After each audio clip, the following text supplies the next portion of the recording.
Hello friends, तो कैसे हैं आप लोग। आशा करता हूं लेखपाल 2022 की तैयारी में आप लोग जोर शोर से लगे हुए हैं। जैसा कि आपको पता है, लेखपाल की परीक्षा 24 जुलाई को होनी है। एक महीना शेष रह गया है और इस एक महीने में आपको क्या करना चाहिए जिससे आप वहां पर मैक्सिमम परफॉर्मेंस दे सके, बेस्ट से बेस्ट परफॉर्मेंस दे सकते हैं। जितनी आपकी एबिलिटी है उस हिसाब से वहाँ परफॉर्मेंस दे सके, इस पे पूरा डिस्कस करेंगे। सब्जेक्ट वाइज डिस्कस करेंगे, सब्जेक्ट वाइज ही नहीं, हर सब्जेक्ट के चैप्टर पे भी जो सिलेबस है लेखपाल 2022 का, उस चैप्टर पे भी हम लोग डिस्कस करेंगे और प्लान करेंगे कैसे हमको एग्जाम देना है, कैसे मैक्सिमम 100 क्वेश्चन हमारी आंखों के सामने से गुजरे और कैसे बेहतर से बेहतर परफॉर्मेंस करें।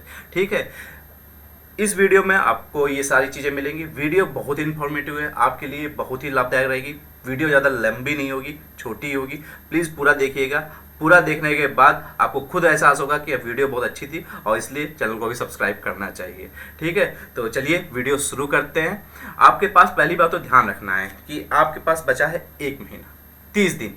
ये 30 दिन का प्लान, आपको 30 दिन में क्या क्या करना है जिससे आप मैक्सिमम रिवीजन कर लें, मैक्सिमम तैयारी कर सकें। क्योंकि बहुत सारी ऐसी चीज़ें जो आपने नहीं पढ़ी होंगी वो भी पढ़ना है, जैसे करंट अफेयर, उत्तर प्रदेश का स्पेशली करंट अफेयर, योजनाएं, ये जो आने ही आने हैं, जो आपको पता है कुछ चैप्टर, उन सब पे हम लोग डिटेल में अध्ययन करेंगे। ठीक है, पहले तो हम लोग सब्जेक्ट वाइज प्लान बनाते हैं कि हर सब्जेक्ट का पहले आपको 30 दिन में क्या तैयारी करना है। पहले मैं टारगेट कर रहा हूँ हिंदी को, मैं हिंदी में डिस्कस करूंगा। देखिएगा, ये जो सिलेबस आपके सामने रखा है, 1 से लगा के 16 तक के चैप्टर लिखे हुए हैं। ठीक है ना, 1 से लगा के 16 तक के चैप्टर के ये सिलेबस है आपका लेखपाल 2022 का, ये सिलेबस है। ठीक है, इसमें उन चैप्टरों को मैंने सम्मिलित नहीं किया है जो सिलेबस में नहीं है। ठीक है, मैं इस पे ही आपका पूरा प्लान बनाऊंगा। इस देखिए, मैंने कुछ कलर किए हुए हैं, जैसे कुछ को मैंने येलो किया हुआ है, जैसे समास हो गया, संधिया हो गया, वाक्य शोधन, लिंग, वचन, कारक, काल और त्रुटि से संबंधित। ये जो कुछ चैप्टर्स है जिसको मैंने येलो कलर से किया है। येलो कलर से करने का कारण ये है क्योंकि ये जो चैप्टर्स हैं ये रूल्स वाले हैं। जैसे समास में रूल होता है, संधि में रूल होता है, स्वर संधि, आपको स्वर संधि पता होना चाहिए कि स्वर संधि कैसे किसे कहते हैं। तभी वहाँ पे आप पहचान पाएंगे कि स्वर संधि है, कौन सा संधि, यड़ संधि है। ठीक है ना, तो कई जो संधि है, व्यंजन संधि है, विसर्ग संधि, जो भी। तो ये रूल्स वाले चैप्टर्स हैं। रूल्स वालों के लिए आपके लिए एक अलग स्ट्रेटजी होनी चाहिए, उसके लिए मैं उस पर मैं डिस्कस करूंगा। उसके बाद जो ये अलग दूसरा कलर, जो पिंक कलर मैंने कर रखा है, पिंक कलर करने का कारण ये है कि इसमें रूल्स उतने नहीं होंगे, हल्के फुल्के रूल हैं, लेकिन इसको भी कवर करना है। इसको कैसे कवर करना है वो मैं बताऊंगा। तो पहले रूल्स वाले चैप्टर्स को हम लोग देख लेते हैं। ठीक है, आप हिंदी का देखिए रूल्स वाला चैप्टर, जैसे समास हो गया, संधियाँ होगी। ध्यान से समझिएगा दोस्त, मैं चैप्टर वाइज आपको बता रहा हूँ, चैप्टर वाइज। ठीक है, मैंने YouTube पे बहुत सर्च किया है कि कोई चैप्टर वाइज नहीं बताया, सब सब्जेक्ट वाइज बताया। फटाफट 10-15 मिनट की वीडियो 4-5 बार बना के स्ट्रेटजी बना के दिया है। 4-5 बार नहीं, एक स्ट्रेटजी सिलेक्शन वाली स्ट्रेटजी होनी चाहिए। ठीक है, मैक्सिमम आपको कवर करना है। मैं ये नहीं कह रहा हूँ कि आपने बिल्कुल तैयारी नहीं की तो आपका सिलेक्शन हो जाएगा, कतई नहीं होगा। आपकी तैयारी, अगर आपने तैयारी की होगी, थोड़ी बहुत भी तैयारी की होगी, तो आप मैक्सिमम कैसे कवर कर सकते हैं। ठीक है, तो आप सिलेक्शन तक कैसे पहुँच सकते हैं। कंपटीशन बहुत है, जैसे आपको पता है लगभग 8000 पदें हैं।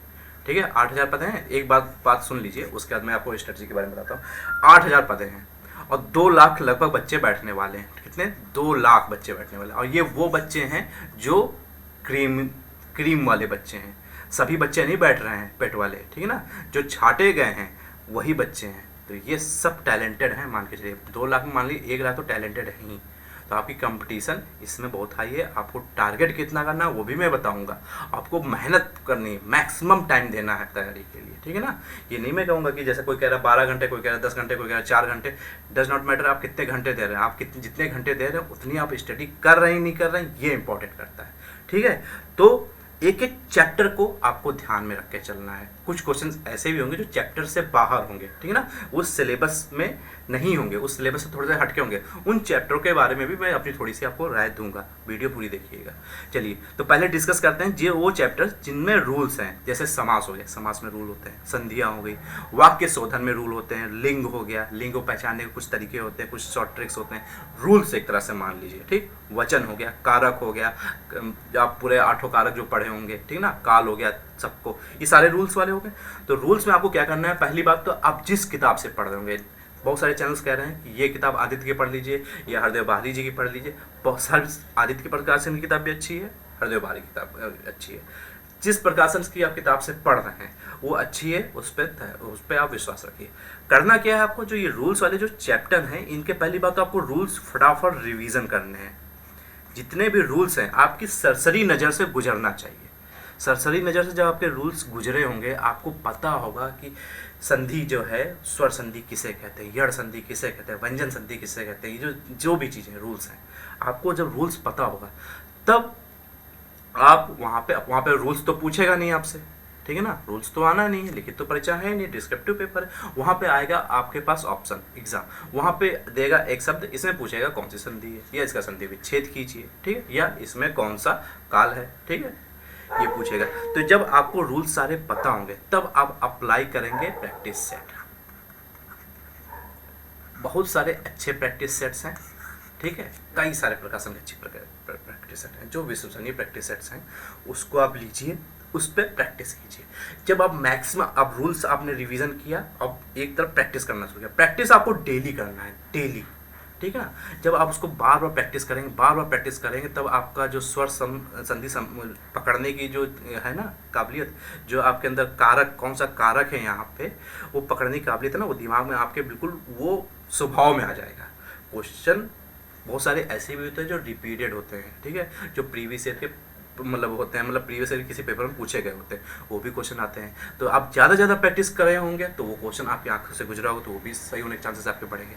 तो आपको पहले तो जो रूल्स हैं, फर्स्ट नंबर पे आपको क्या करना है, जो रूल्स वाले चैप्टर में बता रहा हूँ, येलो जो मैंने कलर किया, वो पहले तो आपको रूल्स सारे पढ़ लेने हैं, रूल्स सारे रिविज़न करने हैं, ठीक है ना, सारे रिविज़न कर लें। उसके बाद आप क्या करेंगे, नंबर 2 पे उसका प्रैक्टिस करेंगे, उसको अप्लाई करेंगे, और मैक्सिमम प्रैक्टिस करना है। कोई अच्छी सी किताब ले लीजिए जिसमें आपको मैक्सिमम क्वेश्चन मिले, प्रयास कीजिएगा वही क्वेश्चन को ज़्यादा प्रेफर करें जो प्रीवियस ईयर के किसी परीक्षा में आए हुए हों, जैसे कि किसी मतलब पेट की परीक्षा में, या जूनियर असिस्टेंट की परीक्षा में, या यूपी SSS या UPSI कांस्टेबल, किसी भी परीक्षा में, क्योंकि क्वेश्चन आजकल कांस्टेबल की जो परीक्षा में पूछा गया, आगे चल के कल वो लेखपाल की परीक्षा में भी आ जाता है, आपको पता है, क्वेश्चन बार बार इधर से उधर घूमते रहते हैं, तो वो प्रीवियस ईयर के क्वेश्चन को ज़्यादा दे रहे हो, ठीक है, उसको आपको प्रैक्टिस करना है, ठीक। ये आपके रहे ये जो रूल्स वाले चैप्टर्स हैं, इसके लिए आप खुद समझ रहे होंगे, इससे बेहतर और कोई विकल्प हो सकता है क्या आपके लिए? नहीं हो सकता है ना। प्रैक्टिस करेंगे, जब जितना ज़्यादा प्रैक्टिस किए होंगे वहाँ पे उस क्वेश्चन की मतलब सही होने के चांसेस आपके वहाँ ज़्यादा रहेंगे। जो संधि पूछेगा कि इस वर्ड में कौन सी संधि है, आपने इतना प्रैक्टिस कर डाला है कि वो आपका सही होना है। मैक्सिमम प्रैक्टिस करना, पर डे आपको एक प्रैक्टिस सेट जो है, प्रैक्टिस सेट कैसे सॉल्व किया जाता है ये भी मैं लास्ट में वीडियो में बताऊंगा, कैसे आपको सॉल्व करना है, कैसे प्रैक्टिस करना है वो मैं आपको बताऊंगा, ठीक है ना। तो आपको पहली बात तो इसलिए ध्यान रखना है कि रूल सारे अप्लाई कर लेने हैं, जितने भी रूल्स हैं आपको रिवीजन कर लेने हैं, ठीक है। केवल मैथ्स में रूल नहीं होते, हिंदी में भी रूल होते हैं, आपको पता ही, आप तैयारी कर ही रहे हैं, तो वो सारे रूल्स आपको रिवीजन करने हैं। और नंबर 2 पे क्या करना, और इन्हीं चैप्टरों का समास का करना है, संधियों का करना है, वाक्य शोधन का करना है, लिंग, वचन, कारक, काल और त्रुटि से संबंधित। त्रुटि से संबंधित का मतलब जो एक वाक्य दिया होगा उसमें आपको त्रुटि देखनी होगी, ठीक है। वाक्य में भी जो शब्द रखे जाते हैं, कर्म को कहाँ रखना है, मतलब कर्ता को कहाँ रखना है, इसका भी रूल होता है। ये सारे रूल्स आपके दिमाग में होगा, आप रिवीजन करेंगे। मेरे ख्याल से अच्छी किताब जो है वो आदित्य प्रकाशन की है, क्योंकि मैं आदित्य प्रकाशन की किताब को ज़्यादा प्रेफर करता हूँ। हाँ, हरदेव बाहरी की किताब भी अच्छी है, ठीक है, अच्छी है, रूल्स के लिए भी अच्छी है। आदित्य प्रकाशन की जो वनडे एग्जाम के लिए ज़्यादा अच्छी रहती है, ठीक है, इसलिए मैं इसको बता रहा हूँ। हरदेव बाहरी में बहुत सारे वर्ड मिल जाएंगे आपको, और प्रीवियस ईयर के पेपर्स मतलब वो वर्ड्स मिल जाएंगे, लेकिन वो बहुत ज़्यादा मात्रा में, आपको ज़्यादा नहीं चक्कर पड़ना, आपको हर चीज़ को कवर करने की कोशिश करनी है, मैक्सिमम तैयारी आपको करनी है, क्योंकि आप केवल एक ही चैप्टर पे नहीं बैठे रहना है, आपको सारे चैप्टर को रिवीजन करना है, सारे सब्जेक्टों का चैप्टर रिवीजन करना है, ठीक। तो मैं प्रेफर कर रहा हूँ आदित्य प्रकाशन की किताब को, आदित्य पब्लिकेशन की किताब जो है उसको आप चाहे उसमें रूल्स फटाफट रिवीजन कर लीजिए, और प्रैक्टिस सेट, उसमें प्रैक्टिस सेट भी दिए हुए, प्रीवियस ईयर के क्वेश्चंस भी दिए हैं, और हर चैप्टर का दिया हो, आपको डेली सॉल्व करना है। प्रैक्टिस सेट मिल जाएंगे तो बढ़िया रहेगा, उसमें हिंदी, मैथ, रीजनिंग तो है नहीं, GS और ग्रामीण प्रवेश, आपके चारों पोर्शन उसमें मिल जाया करेंगे, ठीक है। तो बढ़िया रहेगा, प्रैक्टिस कर लेंगे। ये आपको 2 चीज़ें करनी है रूल्स वाले पे, ठीक। नंबर 2 पे जो ये पिंक कलर करके रखा है, जैसे पर्यायवाची, विलोम, तत्सम, तद्भव, ये हल्का फुल्का रूल तो होगा, लेकिन इसमें आप ज़्यादा जितने वर्ड पावर आपकी जितनी स्ट्रांग होगी, उतने ही ज़्यादा चांसेस होंगे आपके प्रश्न सही होने के। पेपर को मान के चलिए, पेपर टफ आएगा। इजी आता है तो अच्छी बात है, लेकिन कट ऑफ भी पूरा बहुत हाई जाएगी, टफ मान के चलना है, क्योंकि कंपटीशन बहुत बढ़ चुका है दोस्तों, ठीक है ना। अगर इजी आएगा तो 85% प्लस चला जाएगा कट ऑफ, अगर थोड़ा टफ होगा तो हो सकता है 80% तक जाए, ठीक है। तो आपको क्या करना है, जो ये वर्ड वाले हो गए, जैसे पर्यायवाची हो गया, विलोम हो गया, तत्सम तत्व हो गया, ठीक है, तो इनकी प्रैक्टिस करनी है। लोकोक्तियाँ हो गए, मुहावरे हो गए, इसको क्या करना है, तो जैसे आप हरदेव बहारी की किताब हो गई या वादित प्रकाशन की होगी, मैक्सिमम आपको जितने भी प्रीवियस ईयर में पूछे गए हैं उसकी आपको प्रैक्टिस करनी है, ठीक। वहाँ पर प्रैक्टिस करेंगे, जैसे आपने उठाया लोकोक्तियाँ मुहावरे चैप्टर आदित्य प्रकाशन में, एक तरफ से पूरा फटाफट सरसरी नजर सरसरी नजर डालिए, और फिर प्रैक्टिस सेट में तो आप अप्लाई कर रहे हैं, प्रैक्टिस सेट में तो क्वेश्चन को कुछ ना कुछ आ ही रहे होंगे, पर्यायवाची 2-4 मिल जाएंगे, कभी लोकोक्तियाँ मिल जाएंगे, कभी मुहावरे मिल जाएंगे, मिल ही रहे होंगे। तो आपको प्रैक्टिस करना है। आदित्य प्रकाशन, हरदेव बहारी या अन्य जिस किताब से आप पढ़ रहे हैं उसमें जितने भी दिए हैं, चाहे आपके मुहावरे हों, लोकोक्तियाँ हों, पर्यायवाची हों, विलोम हो, जो शब्द वर्ड पावर हो गया, एक तरह से ये वर्ड पावर वाली चीज़ें होगी, ठीक है ना। आपके जितनी भी मैक्सिमम ज़्यादा वर्ड जान रहे होंगे उतने ही आपके वहाँ प्रश्न सही होने के उत्तर, मतलब सही होने के चांसेस ज़्यादा होंगे, ठीक है। तो आपको वहाँ पूरा कवर करना है, सरसरी नज़र सब पे डाल लेनी है, मैक्सिमम उन क्वेश्चनों को डालना है जो पूर्व की परीक्षा में, किसी भी परीक्षा में पूछे गए हुए हों, ठीक है। और फिर जो प्रैक्टिस सेट सॉल्व कर रहे हैं उसमें आपको अप्लाई करना है। हिंदी के लिए इससे बेहतर मेरे ख्याल से तो कोई और तरीका नहीं हो सकता कि आप मैक्सिमम कर सकें, ठीक है। रूल्स ज़्यादा टफ नहीं है। अगर आपने जैसे मान लीजिए, जैसे आप ये संधियों वाला चैप्टर या मतलब कोई भी हो कारक वाला चैप्टर आपने नहीं पढ़ा है, आप एक दिन बैठेंगे ना, मुश्किल से 2 घंटा 3 घंटा टटके लग जाएंगे, ध्यानपूर्वक लगेंगे, तो ये आपका चैप्टर कुछ नहीं है, ठीक है। आप समझ लीजिए क्या रूल्स है और अप्लाई करना शुरू कर दीजिए, प्रैक्टिस सेट में अप्लाई करते कर शुरू कर दीजिए, ठीक है। तो आपका वो तैयार हो जाएगा। लेकिन हाँ, एक चैप्टर के पीछे पढ़ भी ना जाइएगा, जैसे आपको जैसे संधि वाला चैप्टर नहीं समझ में आ रहा, आपने पहले से पढ़ा भी नहीं है, आप लगे समझ में नहीं आ रहा, तो 1-2 बार ट्राई किया, पूरा चैप्टर समझने की कोशिश की, प्रैक्टिस करके अप्लाई करने की कोशिश की, नहीं हो पा रहा तो उसके चक्कर में ना बैठे रहना, क्योंकि उसी को लगे रहोगे तो उससे हो सकता है 2-4 क्वेश्चन आए, उसके चक्कर में बाकी कुछ रिविजन करना भूल जाओगे या छूट जाएगा आपका, ठीक है। तो ये नहीं करना है, किसी एक चैप्टर के पीछे नहीं घुसे रहना है, ये ना करिएगा। तो हिंदी के लिए इससे बेहतर मेरे ख्याल से कोई तैयारी की नई स्ट्रेटजी हो सकती है, ये सबसे बेहतर विकल्प हो सकता है, ठीक है। अब आते हैं हम लोग मैथ में। मैथ में आपको बस 2 ही चीज़ें करनी है, 2 चीज़, इसलिए मैंने चैप्टर्स नहीं रखे, ठीक है ना। मैथ में जो आपका सिलेबस है, जो आपका लेखपाल का सिलेबस है मुख्य परीक्षा का, उसके सारे रूल्स आपने तैयार किए होंगे, पढ़े होंगे, मैथ आप लगाते होंगे, उस रूल्स को जो भी फार्मूला है, रूल्स है, उसका आपको रिवीजन कर लेना है। क्या कर लेना है? रिवीजन कर लेना है। और प्रैक्टिस सेट पर डे आपको लगाना है, 25 क्वेश्चन पर डे लगाने हैं, ठीक है। आपके रूल्स तैयार होंगे, आप उस वहाँ पे जितने फार्मूलाज होंगे आप उस पर रिवीजन करिएगा, और प्रैक्टिस सेट आपको करना है। मैक्सिमम मैथ में प्रैक्टिस करेंगे तभी वहाँ पर आप 25 में 20+ नंबर ला पाएंगे, ठीक है। जितना ज़्यादा आपने प्रैक्टिस किया होगा उतना ज़्यादा बेहतर रहेगा। ज़्यादा टफ क्वेश्चन ट्राई ना करने के चक्कर में पड़िएगा। हाँ, लगा लेते हैं तो बहुत अच्छी बात है, अगर नहीं लगा पा रहे तो एक क्वेश्चन पे अटके ना रखिएगा कि उसी पे समय पूरा 1 घंटा आधा घंटा बर्बाद कर रहा है, ठीक है। हो सकता है वो आए ही ना, और आए भी तो एक क्वेश्चन है, तो उसके चक्कर में बाकी ना छूट जाए। ध्यान रखना है, स्मार्ट तैयारी करनी है, आपको वहाँ पे प्रूफ नहीं करना है कि आप बहुत ही बड़े ज्ञाता हो। जैसे मैथ का कोई अगर परसेंटेज का चैप्टर है, परसेंटेज के प्रतिशत का चैप्टर से कोई अगर आपको एक तरीका का क्वेश्चन है जो आपसे नहीं हल हो रहा है, आप उस पर लगे हो, आपको वहाँ पे मैथमेटिशियन आपको थोड़ा प्रूफ करना है, आपको तो वहाँ पे सिलेक्शन लेना है, नौकरी लेनी है बस। अगर वहाँ पर वो नहीं कर पाएंगे तो कोई बात नहीं, आपका 1 नंबर 2 नंबर छूटेगा, बाकी उसके चक्कर में नंबर का छोड़ देंगे। क्यों? क्योंकि उस अन्य प्रश्नों का समय भी तो ले रहा है, आपको समय हर प्रश्न के लिए, मतलब वहाँ पे समय जो आपका है 2 घंटा, वो बहुत कीमती है, ठीक है। आपको वहाँ प्रूफ नहीं करना बहुत बड़े मैथमेटिशियन हैं या बहुत बड़े हिंदी के प्रोफेसर हैं, ऐसा नहीं, वहाँ प्रोफेसर आपको नहीं करना है, PhD आप नहीं दिखाना है, वहाँ पे आपको मैक्सिमम क्वेश्चन सही करने हैं। अगर कोई क्वेश्चन नहीं, एक तरह का कोई क्वेश्चन है जो आपको नहीं समझ में आ रहा, परसेंटेज औसत का कोई भी चैप्टर जो नहीं समझ में आ रहा, तो उसको छोड़ दीजिएगा, आगे चैप्टर पर रिविजन करिए, रूल्स रिविजन कीजिए और मैक्सिमम प्रैक्टिस कीजिए, मैक्सिमम क्वेश्चन प्रैक्टिस कैसे करनी है ये बहुत इंपॉर्टेंट है। प्रैक्टिस करने का तरीका आपको ये रखना है कि जो वहाँ 25 क्वेश्चन जिस प्रैक्टिस सेट को आप सॉल्व कर रहे हैं, अच्छा कोई अथेंटिक प्रैक्टिस सेट लीजिएगा, उसमें 25 क्वेश्चनों को आपको हल करना है, ठीक। उसके बाद उसका एनालिसिस करना है। प्रैक्टिस सेट को सॉल्व करने से ज़्यादा इम्पॉर्टेंट करता है उसका एनालिसिस करना है। एनालिसिस कैसे करना है ये ज़्यादा इंपॉर्टेंट करता है। कैसे करेंगे हम एनालिसिस? आप 25 क्वेश्चन में मान लीजिए 20 क्वेश्चन तो आपने बहुत सही सही कर दिए, 5 क्वेश्चन आपको नहीं समझ में आए, फॉर एग्जाम्पल आप समझ लीजिए। आपको एनालिसिस में इन 5 क्वेश्चनों को नहीं देखना कि कैसे उसने सॉल्व किया है, उस किताब में सोल्यूशन दिया होगा, उसने कैसे सॉल्व किया, ये नहीं देखना है। आपको देखना है पूरे 2500 क्वेश्चनों का कि उसने कैसे सॉल्व किया है। जो क्वेश्चन आपने सही सही हल कर लिया है उसका भी सोल्यूशन उसमें देखिए कि उसने कैसे हल किया है। ठीक है, इसको कहते हैं सबसे बेहतर एनालिसिस। ये आपको डेली करना है, एक नहीं तो कम से कम 2 दिन पे तो एक प्रैक्टिस सेट आपको सॉल्व करना है। ठीक है, ये आपको करना है।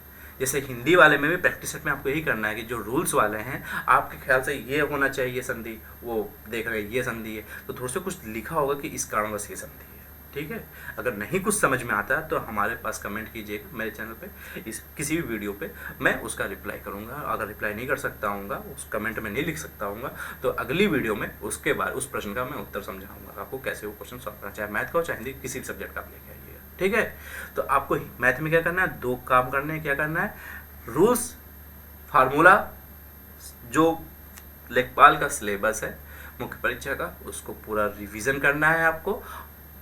फिर उसके बाद क्वेश्चनों का प्रैक्टिस करना है। आपके पास समय नहीं है कुछ नया तैयार करने के चक्कर में पड़े, क्योंकि आपको बहुत कुछ नए चीज़ें तैयार करनी है जीएस वाले में, ग्रामीण प्रवेश वाले में मुझे, क्योंकि बहुत करंट अफेयर आपको तैयार करना होगा, यूपी का जीके तैयार करना होगा। ठीक है, वो वहाँ से पता है कि आपको क्वेश्चन आने ही आने हैं, तो उनको ध्यान देना है। तो ये रहा हिंदी का और मैथ का आपका स्ट्रेटजी कि आपको क्या करना है। इससे बेहतर और कोई विकल्प हो सकता है? मेरे ख्याल से तो नहीं हो सकता, मेरे ख्याल से यही बेहतर विकल्प है। आपके अंदर अगर लगता है कोई है तो आप सजेस्ट कीजिएगा, सर ये भी तो किया जा सकता है ना, मैं उस पर जरूर विचार करूँगा।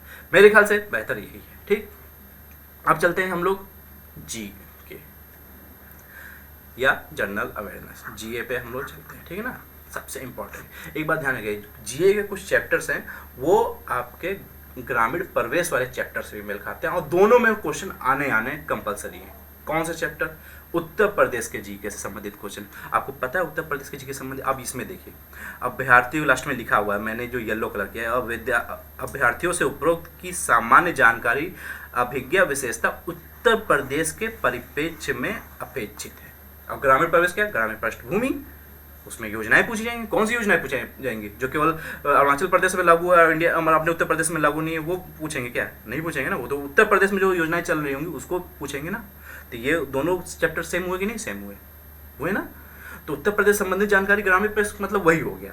ठीक है, लेकिन इसमें भी यही चैप्टर है। जितने भी चैप्टर्स हैं, सामान्य विज्ञान हो गया, राष्ट्र अंतर्राष्ट्रीय महत्व की समसामयिक घटनाएं, जो भी चीज़ें आप देख रहे हैं, सबसे लास्ट में यही चीज़ पॉइंट इसलिए लिखा गया है कि उत्तर प्रदेश के परिप्रेक्ष्य में आपसे अपेक्षित है, इतनी आपको जानकारी होनी चाहिए। तो उत्तर प्रदेश का जो चैप्टर है जी के, वो आपको कंप्लीट करना है। उत्तर प्रदेश से संबंधित सारी जानकारी आपको होनी चाहिए, सारे चैप्टर कंप्लीट करना है, कितने वन्यजीव अभयारण्य है, क्या है, सब कुछ, विधानसभा सब आपको ध्यान देना। और उत्तर प्रदेश का करंट अफेयर, जो राष्ट्र और अंतर्राष्ट्रीय महत्व की समसामयिक घटनाएं हैं, इसमें आप मैक्सिमम चीज़ें देखिएगा उत्तर प्रदेश से संबंधित जी मतलब करंट अफेयर आपका पूछेगा। आप 2015 का पेपर उठा के देखिएगा। ठीक है, उसमें भी यही है।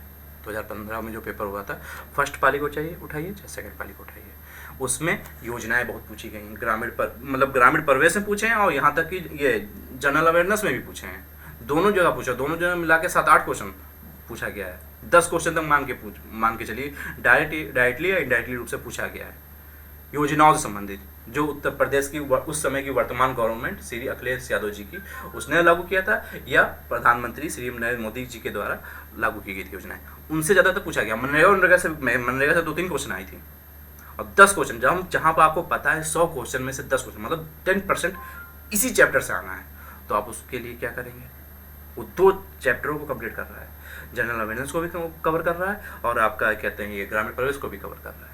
तो उत्तर प्रदेश का जीके आपके लिए फर्स्टली प्रेफरेंस रखिएगा, इसको आपको पूरा तय करना है। इसके लिए मैं स्पेशली अपने चैनल पे 1000 प्रश्नों का टारगेट रखा हूँ, 1000 प्लस। हालांकि मैंने चैप्टर सारे पढ़ा दिए हैं इसके लिए, और मैं प्रैक्टिस सेट इसका सॉल्व करवा रहा हूँ। अब प्रैक्टिस सेट ऐसे ही नहीं सॉल्व कर रहा हूँ कि आपको क्वेश्चन बताया उसका आंसर बता दिया, कहीं से किताब से छांट लिया, ऐसा नहीं किया। उसमें उत्तर प्रदेश सारा करंट अफेयर मैं कंप्लीट करवाऊंगा, 1 साल तक करंट अफेयर मैं कंप्लीट करवा रहा हूँ। और उत्तर प्रदेश का करंट अफेयर ही नहीं, अपडेटेड डाटा के साथ जो जीए है उत्तर प्रदेश का, उसको भी मैं कंप्लीट करवा रहा हूँ प्रैक्टिस सेट में। एक क्वेश्चन बताता हूँ, उसके 4 ऑप्शन होते हैं, उस क्वेश्चन के माध्यम से उस चीज़ और भी 4-5 पॉइंट्स में बताता हूँ आपको, मैं वो पूरा टॉपिक क्लियर करने की कोशिश करता हूँ। चैनल को जरूर सब्सक्राइब कर लीजिएगा और उन वीडियो को आप देख लीजिएगा प्रैक्टिस सेट्स जो 1000 प्लस करके उस थंबनेल में पड़ा होगा, आप देखिएगा। अगर आप कोई भी वीडियो उठा के देखिएगा, आप खुद क्वेश्चन देखेंगे, सर बड़े अच्छे क्वेश्चन है, यही क्वेश्चन आते हैं एग्जाम में।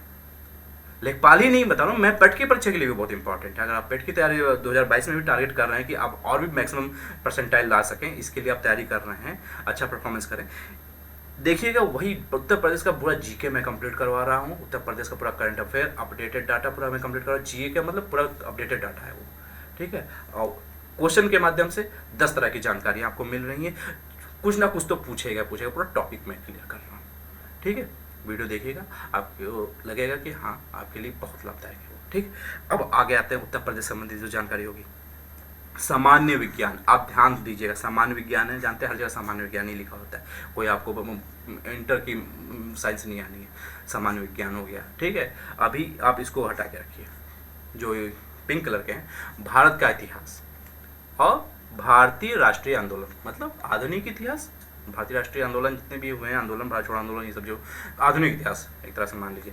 भारतीय राज्य व्यवस्था और अर्थव्यवस्था, पॉलिटिकल साइंस हो गया, इकोनॉमिक भी आ गई, ज्योग्राफी, वर्ल्ड ज्योग्राफी होगी, जनसंख्या तो है ही, ज्योग्राफी के अंतर्गत ही आती है। सामान्य विज्ञान के प्रश्न दैनिक अनुभव तथा प्रेक्षण से संबंधित विषयों सहित विज्ञान के सामान्य प्रबोध एवं जानकारी पर होंगे, जिसकी किसी भी सुशिक्षित व्यक्ति से अपेक्षा की जा सकती है जिसने किसी वैज्ञानिक विषय का अध्ययन नहीं किया है। मतलब ज़्यादा हाईफाई क्वेश्चन नहीं।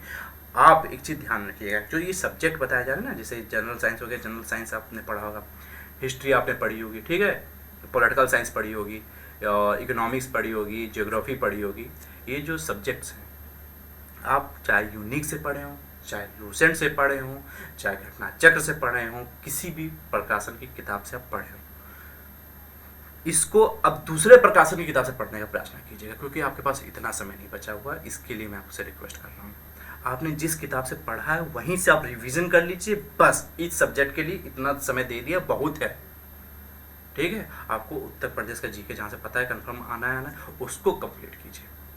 मेरे चैनल नहीं, आप अन्य चैनलों का भी देखिएगा, बहुत अच्छे अच्छे चैनल्स पड़े हुए हैं, फॉर एग्जाम्पल बहुत अच्छे चैनल चलते हैं, आप वहाँ पे भी देखिएगा, तो मैक्सिमम इन्हीं चीज़ों को कवर कीजिएगा, ठीक है ना। और यहाँ पे प्रैक्टिस आपको करना है, मेनली प्रैक्टिस आपको हिंदी मैथ की करनी है, ठीक है ना। यहाँ पे आपको ये सब्जेक्ट पहले आपने जिस किताब से पढ़ा तो होगा ही होगा, तैयारी तो आप कर ही रहे होंगे, तो उस सब्जेक्ट से आप फटाफट सरसरी नज़र से एक रिवीजन कर लेंगे। उसके उपरांत आप करंट अफेयर और उत्तर प्रदेश के जीके पे फोकस करेंगे, ठीक। इसमें दूसरा जो पैरा में लिखा हुआ है, भारत के इतिहास के अंतर्गत आर्थिक, सामाजिक और सांस्कृतिक तथा राजनीतिक पक्षों की व्यापक जानकारी पर ध्यान दें। मतलब कि कुल मिला के वो पूरा कहानी लिख रहे हैं, लेकिन आपको करना क्या है, भारत का इतिहास। और मेनली फोकस ध्यान दीजिएगा, आधुनिक इतिहास से क्वेश्चन मैक्सिमम आते हैं, हमेशा आधुनिक इतिहास से क्वेश्चन आते हैं, प्राचीन इतिहास से और मध्यकालीन इतिहास से कभी कभार एक आध तुक्का क्वेश्चन आ जाता है। तो आप अगर आपने पढ़ा है तो बहुत बढ़िया है, सरसरी नजर डाल के रिवीजन कर लीजिएगा, नहीं पढ़ा तो कोई बात नहीं। लेकिन जो भारतीय राष्ट्रीय आंदोलन है 1857 के बाद की जो है, या तो 1600 से ले लीजिएगा, जहाँ से विदेशियों का आगमन शुरू हुआ, वहाँ से आप सरसरी नज़र लगा के 1947 तक जरूर पढ़ लीजिएगा, मेरी बात मानिए, ठीक है। कुल मिला के ये जो सेकंड पैरा की कहानी है यही है, इसमें आपको पढ़ देना। फिर भारतीय राज्य व्यवस्था, संविधान का निर्माण कैसा हुआ, क्या हुआ, कहानी वहाँ पर शुरू होती है, और संविधान में भी जो इम्पोर्टेंट अनुच्छेद है उसको आपको फोकस करना है। इकोनॉमी में अपडेटेड डाटा जो होगा, कुछ वहाँ पे आपसे परिभाषा तो पूछना नहीं वाला है, मार्शल का विचार तो पूछने वाला नहीं है, वहाँ पे आपको अपडेटेड डाटा कुछ मतलब कि रेपो दर क्या होता है, ये अगर क्वेश्चन आ सकता है एक आध तुक्का आ जाएगा, ये आपको ध्यान रखना। मेनली ये इसीलिए मैं कह रहा हूँ, इस पर आपको पता नहीं कि कितने क्वेश्चन आ सकते हैं, तो आपने जहाँ से पढ़ा आप वहाँ से पढ़ के प्रैक्टिस सेट सॉल्व कीजिए, प्रैक्टिस सेट में आपको और भी कुछ जानकारी मिल जाएंगी, ठीक है। लेकिन जहाँ से पता है उत्तर प्रदेश के जीके से आना ही जाना है, योजना चैप्टर से तो आना ही आना है, चाहे सेंट्रल गवर्नमेंट। और एक बात ध्यान रखिएगा, उन योजनाओं को ज़्यादा फोकस करिएगा जो वर्तमान गवर्नमेंट ने लागू की है, ठीक है, मैंने उन्हीं योजनाओं को पढ़ाया। अब श्री अखिलेश यादव जी ने कोई योजना शुरू की हो, जैसे कि एक वो पेंशन वाली योजना शुरू की थी, 500 रुपये पेंशन देते, बेरोजगारी भत्ता शुरू किए थे, वर्तमान समय में बंद हो चुका है, उससे आना भी नहीं है, तो उस योजना के चक्कर में पड़ेगा। उस समय भी देखिएगा पेपर में वही योजनाओं से प्रश्न आए थे जो वो योजनाएं उस समय की गवर्नमेंट ने लागू किए थे। या मनरेगा से, तो मनरेगा तो इंपॉर्टेंट हो गया, आप मनरेगा से आते तो मनरेगा तो एक अलग चीज़ होगी। अन्य योजनाओं की मैं बात कर रहा हूँ, ठीक है।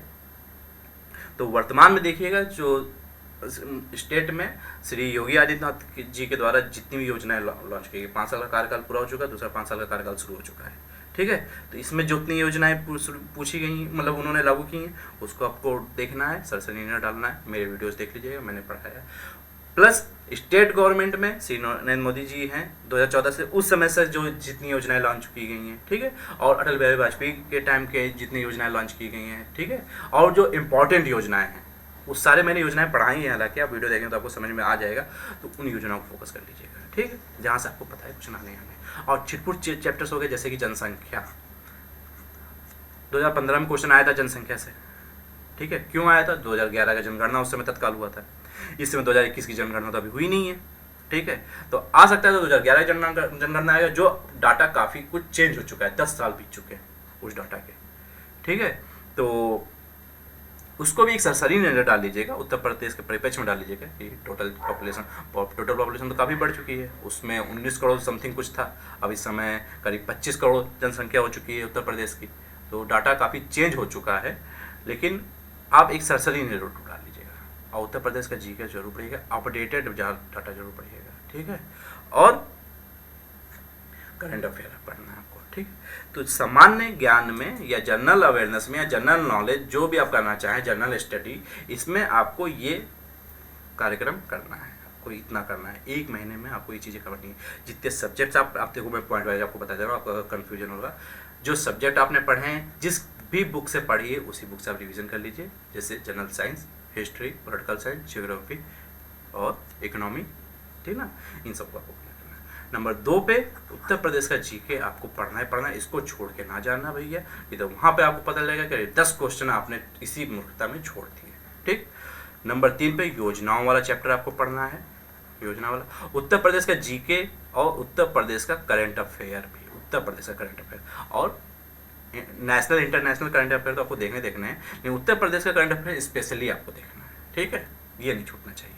कम से कम 6-7 महीना, 1 साल तक का आप रखिएगा, ज़्यादा बहुत बेहतर रहेगा, नहीं तो कम से कम 6 महीने का तो आपको करंट अफेयर पता ही होना चाहिए। जून से ध्यान दीजिएगा, जून से आप जोड़िएगा, मतलब दिसंबर से आपको करंट अफेयर सारा पता होना चाहिए। चलिए अब आते हैं हम लोग ग्रामीण परिवेश पे, ठीक है ना, ग्राम समाज एवं विकास। अब इसमें एक चीज़ आप ध्यान दीजिए, जितने भी मैंने येलो किए हुए हैं अब उसको देखिए, ग्राम विकास कार्यक्रम मतलब योजनाएं, ग्राम विकास योजनाएं एवं प्रबंधन, उनका मतलब उन योजनाओं का प्रबंधन कैसे करना है, मतलब योजनाओं वाला चैप्टर। ग्रामीण स्वास्थ्य योजनाएं, मतलब ग्राम के विकास के लिए जो योजनाएं लागू की जाती है, ग्रामीण स्वास्थ्य योजनाएं होती हैं, मतलब योजनाओं वाला चैप्टर। अब हम मोटा मोटा समझा रहे हैं, ज़्यादा हम डीपली में PhD वाला नहीं ज्ञान दे रहे हैं आपको, ठीक है, कि हाँ इसको आप इतने कैटेगरीज कर दिया गया, कुल मिला के आपसे योजनाओं ही पूछी जा रही हैं। त्रिस्तरीय पंचायती राज व्यवस्था, ठीक, आपको ये देखना, केंद्र व राज्य की ग्राम विकास से संबंधित योजनाएं, कितने चैप्टर हो गए, 1 2 3 4 चैप्टर जो इसमें दे रहे हैं, टोटल कितने दे रहे हैं, 1 2 3 4 5 6 7 8 9 चैप्टर में से 4 चैप्टर तो इनके केवल योजनाएं ही हैं, उसी को तोड़ मड़ोड़ के अलग अलग नाम दिया गया है, ग्राम विकास कार्यक्रम या ग्राम विकास योजनाएं और उनका प्रबंधन, कुल मिला के योजनाएं। तो योजनाएं सारे कंप्लीट कर लीजिएगा, इससे क्वेश्चन आना ही आना है, लिख के रख लीजिए, इसको आपको कंप्लीट करना है। मैंने पढ़ाया है, कुछ अगर योजनाएं छूट रही होंगी तो मैं उसके लिए भी वीडियो बना दूंगा, ठीक है। आप चैनल को जरूर सब्सक्राइब कर लीजिएगा, और इससे बेहतर और कोई विकल्प हो सकता है इन सब्जेक्टों की तैयारी का, आप बताइए, मेरे ख्याल से तो नहीं हो सकता है। अब आते हैं हम लोग किस पे, कि आपको वहाँ पे करना क्या है पेपर में। ये तो आपकी रही 1 महीने की तैयारी की स्ट्रेटजी, आपको क्या करना, पेपर को हल करना। क्योंकि आप देखिए बहुत सारे ऐसे होते हैं ना बच्चे, हमें ऐसे मिलते हैं, आपको भी मिलते होंगे, कि जो बहुत ही नॉलेज रखते हैं PCS लेवल का, नॉलेज रखते हैं PCS लेवल का, लेकिन लेखपाल की परीक्षा में नहीं निकाल पाते, वीडियो परीक्षा में निकाल नहीं पाते। क्यों? कारण इसका ये है क्योंकि नॉलेज रखते हैं, ज्ञान उनको अच्छा खासा नहीं, पेपर के टाइम पे गुड़ गोबर कर देते हैं, गुड़ गोबर का क्या मतलब, पेपर हल करने टाइम या तो ज़्यादा वो स्ट्रेस में आ जाते हैं, ज़्यादा वो हो प्रॉब्लम हो जाता है, कई तरह की बीमारियाँ, एंजाइटी की बताती है, क्या क्या बता चुके हैं कहानियाँ, ये सब हो जाती है। वहाँ पे बिल्कुल कूल माइंडेड रहिए। पहली बात तो आप प्लान बना लीजिए कि वहाँ पे आपको पेपर कैसे हल करना है, ये प्री प्लान्ड होकर वहाँ पे जाइए। आपके पास ध्यान दीजिए कितने सब्जेक्ट हैं, 4 सब्जेक्ट हैं, एक है हिंदी, ठीक, सभी की इंपॉर्टेंस बराबर है वहाँ पे, सभी की इंपॉर्टेंस बराबर, क्योंकि 25 क्वेश्चन आने हैं, 25 नंबर के हैं, माइनस मार्किंग 1/4 है, सब कहानी आपको पता ही, कुछ पता नहीं कर सकता नहीं है। हिंदी, ठीक, 25 क्वेश्चन होगा, 25 नंबर का होगा, ठीक। नंबर 2 पे कौन सा है, मैथ है, मैथ है, 25 क्वेश्चन होगा, 25 नंबर का होगा। तीसरे नंबर पे क्या होगा, जीए होगा, जनरल अवेयरनेस का है, जो भी आप बोलना चाहें, 25 क्वेश्चन होगा, 25 नंबर का होगा, ठीक। फिर उसके बाद ग्रामीण परिवेश, जीपी, ग्रामीण परिवेश हो गया, 25 क्वेश्चन, 25 नंबर का। अब इसमें आपको करना क्या है, हड़बड़ाइए नहीं पहली बात तो, और टारगेट आपका है कि 100 क्वेश्चन जो आने वाले हैं, चारों पोर्शन 100 क्वेश्चन आपकी आंखों के सामने से गुजरने चाहिए, ठीक है। कि कभी कभार कुछ क्वेश्चन ऐसे भी होते हैं कि जिसको आप पढ़ेंगे और तुरंत उत्तर टिक कर देंगे, वो आपको पता होता है, ठीक है, तो वो छूटना नहीं चाहिए। इसके लिए 100 क्वेश्चन आपकी आंखों से गुजरना आवश्यक है, ठीक। अब आपको करना क्या है, पहली बात तो ध्यान दीजिएगा, ओएमआर शीट होगी आपको, हिंदी और मैथ, पहले दो जो भी सब्जेक्ट कर रहे हैं, जैसे मैं जब करता हूँ मेरे ख्याल से बेहतर, ये ना सोचिए कि मैं जो बता रहा हूँ वही बेहतर है, या कोई और विवेक सर बता रहे हैं, कोई बता रहे हैं वही बेहतर विकल्प है, कि इसी सीक्वेंस पे हल करना सही है, नहीं, ये उसके हिसाब से इस सीक्वेंस पे हल करना सही है, आपके हिसाब से कुछ और हो सकता है, ठीक है, आपके हिसाब से कुछ और हो सकता है। जो मैं कह रहा हूँ आप समझिए बात को। देखिए हिंदी जो हो गया, मैथ हो गया, जैसे मैं करूँगा, अब इससे आपको ढालना है कि आप पहले क्या करेंगे और उसको कैसे करेंगे। मैं पहले करूँगा, हिंदी कर लूँगा और मैथ कर लूँगा, ठीक। इसके बाद करने के बाद मैं इन दोनों चैप्टरों को ओएमआर शीट पर पूरा भर दूंगा, ओएमआर शीट को, ठीक है ना। हिंदी अटैम्प्ट कर लिया मैंने, मैथ अटैम्प्ट कर लिया, फिर ओएमआर शीट पे मैंने भर लिया। अब मेरे 2 सब्जेक्ट कंप्लीट हो चुके हैं। उसके बाद अब मेरे जो सब्जेक्ट कौन से बचे हैं, जो पढ़ना है, उत्तर देना है। ग्रामीण प्रवेश पढ़ा और उसको ओएमआर पे फटाक से मैंने भर लिया, ठीक। अब ग्रामीण प्रवेश, और यहाँ से अब आपका टाइमिंग देखना शुरू हो जाएगा, टाइम बीच में देखते लेगा कि ज़्यादा मैथ पे समय ना दे दीजिएगा, वहाँ पे आपको पूरे नंबर भी लेना है, लेकिन एक क्वेश्चन के चक्कर में ऐसा होगा कि आगे चल के आपका पूरा क्वेश्चन पूरा एकदम से छूट जाए।